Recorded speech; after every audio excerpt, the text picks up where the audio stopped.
Les critères d'éligibilité pour obtenir une green card varient en fonction de la catégorie sous laquelle vous postulez. Comprendre ces critères est essentiel pour déterminer la meilleure voie pour vous et pour vous préparer adéquatement à la demande. Nous allons examiner les principales voies d'éligibilité, par la famille, par l'emploi, par le statut de réfugié ou d'asile, et par la loterie de la diversité. Éligibilité par la famille. L'une des voies les plus courantes pour obtenir une green card est par le biais de la famille. Les citoyens américains et les résidents permanents peuvent parrainer certains membres de leur famille pour qu'ils obtiennent une green card. Conjoints, les citoyens américains peuvent parrainer leur époux ou épouse, et le processus est généralement rapide, avec des délais de traitement souvent inférieurs à 1 an. Les résidents permanents peuvent également parrainer leurs conjoints, mais les délais peuvent être plus longs. Enfants, les citoyens américains peuvent parrainer leurs enfants célibataires de moins de 21 ans, ainsi que leurs enfants mariés et leurs enfants adultes célibataires. Les résidents permanents peuvent parrainer leurs enfants célibataires de tout âge, mais pas leurs enfants mariés. Parents, les citoyens américains âgés de 21 ans ou plus peuvent parrainer leurs parents. Ce type de parrainage n'est pas disponible pour les résidents permanents.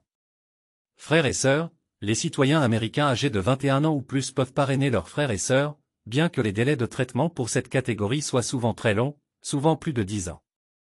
Éligibilité par l'emploi. Une autre voie importante pour obtenir une green card est par le biais de l'emploi.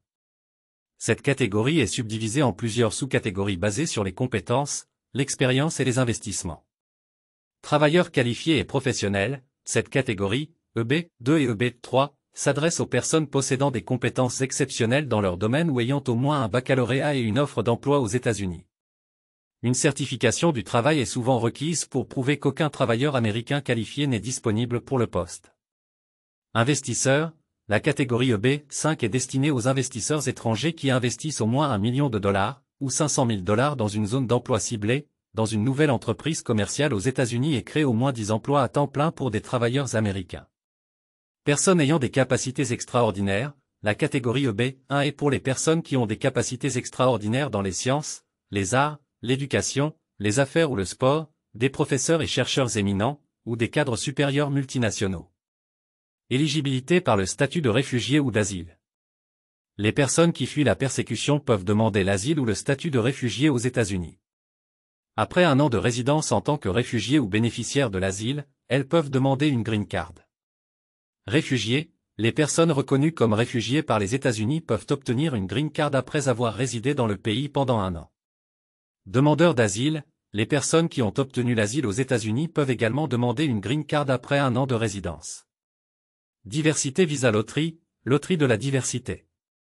Chaque année, le programme de loterie de la diversité, DV Loterie, offre environ 50 000 visas de diversité à des personnes provenant de pays ayant de faibles taux d'immigration vers les États-Unis. Les candidats doivent avoir au moins un diplôme de fin d'études secondaires ou une expérience de travail équivalente.